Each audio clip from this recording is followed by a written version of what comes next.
My name is Dorothy McCargo Freeman, and I'm the Associate Dean at the University of Minnesota Extension Center for Youth Development, and I also serve as the State 4-H Director. I would like to congratulate you on winning a trip to the Minnesota State Fair. You should feel very proud for your accomplishments, as not every young person wins a trip with their 4-H project. During this short video, we would like to take the opportunity to welcome you to the fair. Hopefully answer some of the questions you may have and get you excited and prepared for the Minnesota State Fair. If you still have questions after the video, please contact your local 4-H staff and they will be happy to help you out. Once again, congratulations, and we'll see you soon at the Minnesota Great Get Together. Your county or regional staff will bring most of the projects to the fair just a few days prior. You may be responsible for bringing your project to the fair if it's an oversized exhibit. Other projects that are brought by 4-Hers when they come to the fair include flower gardening, vegetable gardening, and food and nutrition. Make sure you talk with your local staff so you know the plan for getting your project to the fair. When you get to the state fair, most projects are displayed within the specific project areas around the 4-H building. Note that binders and books are not displayed along with your project, but are located on binder racks in specific project areas. If you aren't sure where your project is, just find the exhibit staff and they'd be happy to help you out. Livestock projects need to arrive at the fairgrounds the Wednesday before the fair starts. Some counties require families to bring up their own livestock projects, and some arrange county transportation, so make sure you find out what process your county uses for hauling livestock to and from the fair. If you are staying in the 4-H housing during Livestock Weekend, you could be housed in one of 4 locations, including the 4-H building dorms, the barn dorms, Bailey Hall on St. Paul campus, or Territorial Hall on the Minneapolis campus. Housing assignments are not finalized and distributed until the Tuesday afternoon prior to the fair. Your staff or chaperones will instruct you as to where you will be staying. Transportation is provided to the barns from each location. If you're staying overnight during general encampment or llama encampment, you will be staying in the 4-H building dorms. When packing for the state fair, remember that you've signed a code of conduct which outlines the appropriate 4-H dress code. If you aren't sure what's appropriate to wear, check out the policies page on the Minnesota 4-H website. Remember to bring your sleeping bag, pillow, shower shoes, appropriate clothing, toiletries, and anything else you may need. Leave your expensive stuff like electronics at home. Besides, you won't need them since there's so many great things to do at the fair. The curfew for dorms is 11 p.m. You must be upstairs and in the dorms by 11 for check-in with your chaperone. Note that we do have security at all dorm locations to make sure you all stay safe. 4-H at the Minnesota State Fair hires almost 200 people to work for the 12 days of the fair, not including all of the state ambassadors and other volunteers that are there. If at any time you need help or have questions, just look for someone with a 4-H name badge on. You'll find staff in the various offices in the barns and 4-H building, in the kitchen, in the dorms, and in the information booth, and all over. Just ask and we'll do what we can to help you out. Your safety is our #1 priority while you are participating in the 4-H State Fair experience. We have numerous people and systems in place with your safety in mind. We employ several adults to serve as dorm staff and as security to help make sure the dorms and buildings are safe all the time. Each county also has chaperones that check in with the 4-Hers throughout the day and evening to make sure everyone is accounted for and doing well. If you aren't sure who your chaperone is, please make sure you ask your 4-H staff before you come to the fair so that you can find out. It's important for you to know who they are and how to get a hold of them if you need them. Also, make sure you always have a buddy with you. You should never be wandering around the fairgrounds by yourself, day or night. We want to make sure you have a safe and enjoyable time at the fair. When you come to the fair, you will either come on your own or on a county bus. Your county 4-H staff will let you know exactly what the plan is for your county. If you come on a county bus, you will be dropped off at the north end of the 4-H building and be given directions on where to go once you get off the bus. If you're going home on the county bus, you'll get on the bus at the same place, though some exceptions are made during Livestock Weekend. Again, the county will give you specifics on what time your bus will be there and what time you'll need to be ready to go. We also provide a 4-H shuttle during the fair that will bring you to the Continuing Education and Conference Center parking lot, Bailey Hall, Territorial Hall, and the barns. There are schedules posted letting you know where you can pick up the shuttle and what times. When you get to your specific housing location, you will carry your belongings to the dorms, and the dorm staff on duty will give you your specific bunk or room assignment. There is a nurse's office located in the dorms in the 4-H building. If you have any medication that needs to be refrigerated, please bring it to the nurse's office. If you aren't in the 4-H building, please check in with the dorm staff. If at any time you need to see a nurse, no matter where you are, just find a chaperone or 4-H staff member and they will help you find the nurse. A schedule of events and a judging schedule for your encampment can be found online or on the Minnesota 4-H State Fair app. Different project areas are each assigned a time that they will be judged. Each project area is only judged once during the encampment, so be sure you know when your project's judging time is, since there's not an option for makeup judging. There are hundreds of exhibits that need to get judged. For that reason, it's important that each judging starts and ends on time.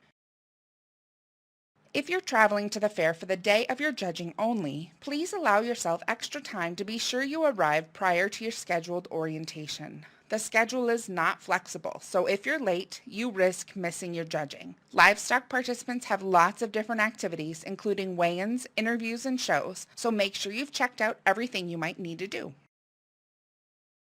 General encampment judging at the state fair will probably look different than it did at your county fair.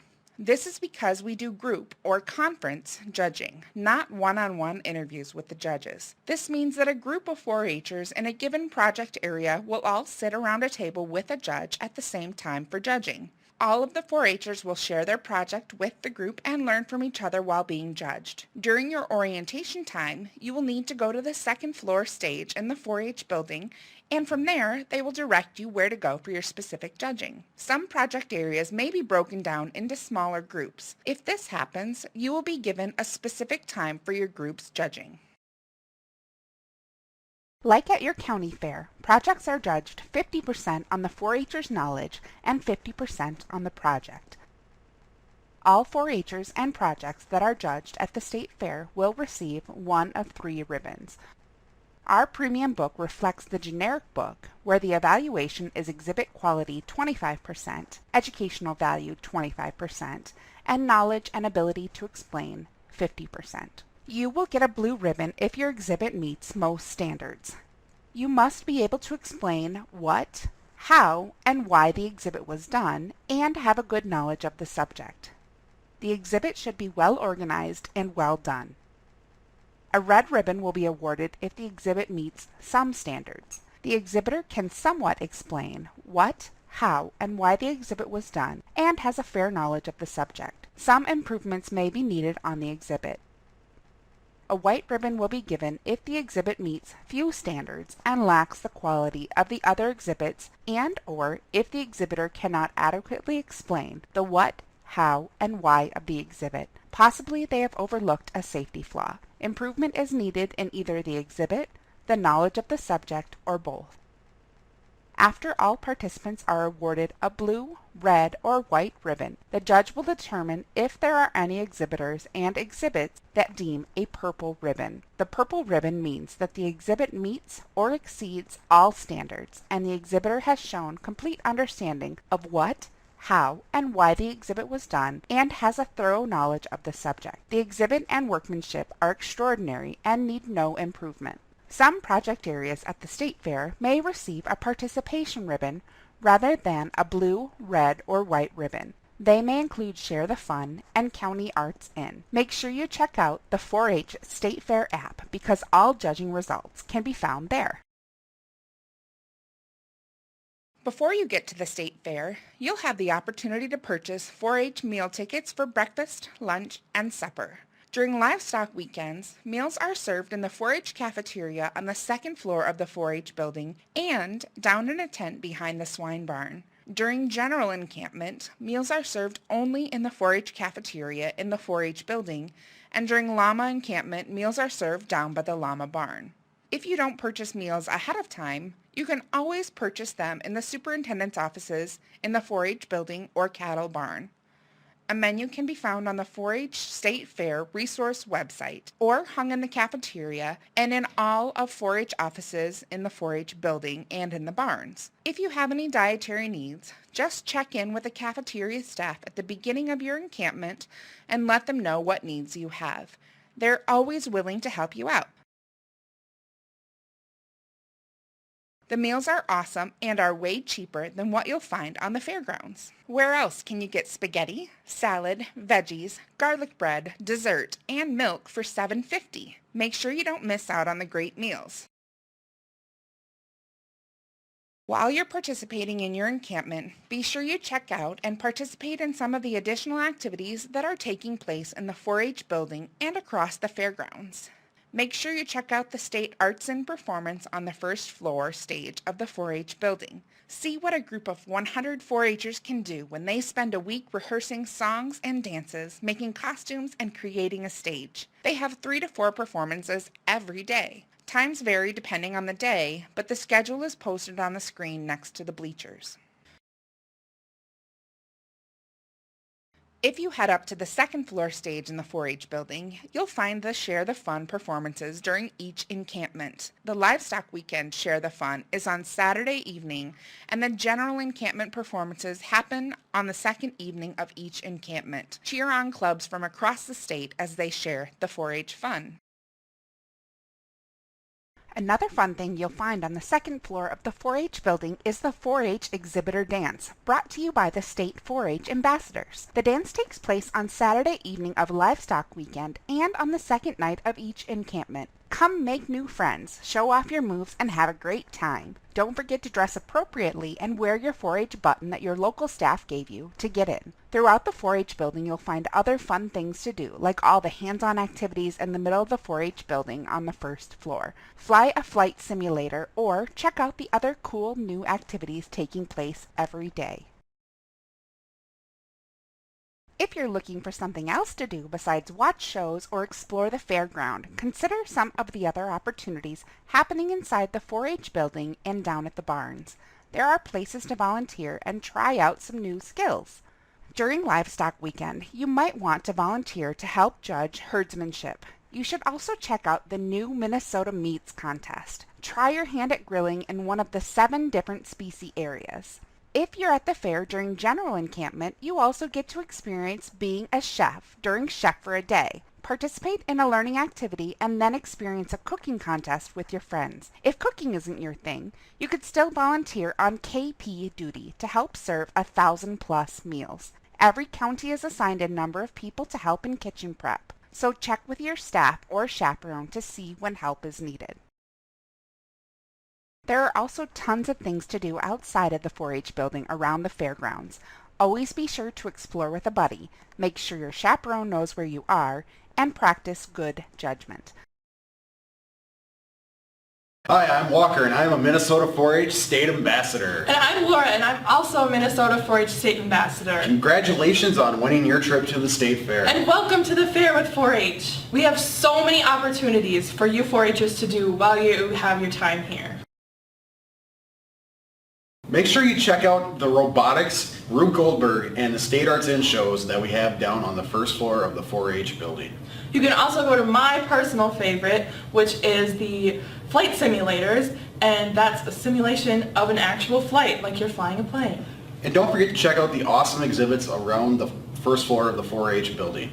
There are so many great exhibits from around the state, and they will totally blow your mind. And also, don't forget to go to the second floor, because you might find some cool friends up there and also have a good time with lunch. On the first floor, you can also go to our Clover Mart, which is sponsored by the State Ambassadors. You can buy some cool 4-H gear and show it off to all your friends. My first time at the State Fair, I was absolutely terrified to judge my project and just the whole logistics of the building, but I learned soon that so many people are there to help you, and it's okay because everybody's going through it. I wish I would have known like more about how many people were going to be there. I didn't expect for over a lot of people, over 100,000 people to be there every day.